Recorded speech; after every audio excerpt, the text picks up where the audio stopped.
The chocolate cake was missing again. Marco wiped his hands on his apron and stared at the empty display case.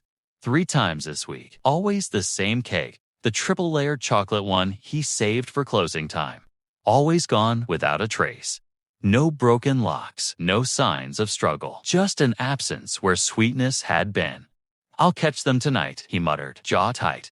Marco had built La Piccola from nothing, 15 years of cracked knuckles, early mornings, and flour-dusted dreams. Someone stealing from him wasn't just theft, it felt personal. He set up his phone behind the espresso machine, pressed record, and went home.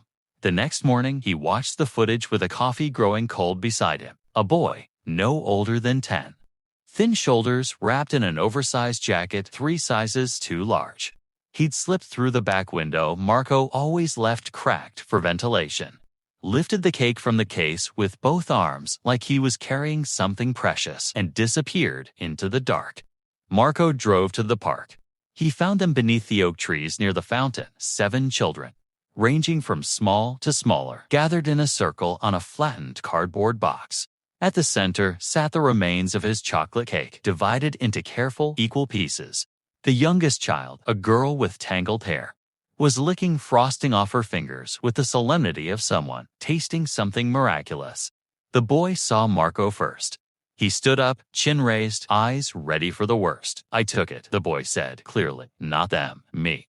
Marco looked at the empty plate, at the children's smudged faces, at the boy's trembling hands that refused to shake. He sat down on the grass. "What's your name?" Marco asked quietly. Eli. Marco nodded slowly. "You could have asked me, you know." The boy blinked. "People like you don't give things to people like us." The words landed somewhere deep and didn't leave. Marco returned the next morning with a box. Then the morning after that. Then every morning, pastries, bread, whatever remained. He hired Eli 3 months later to wash dishes after school, then taught him to bake on Sunday. Afternoons, when the restaurant was quiet and the city outside moved gently, without urgency.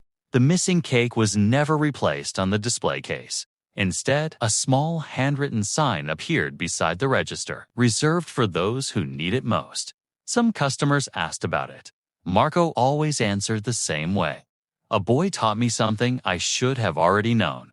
True character isn't built in moments of ease.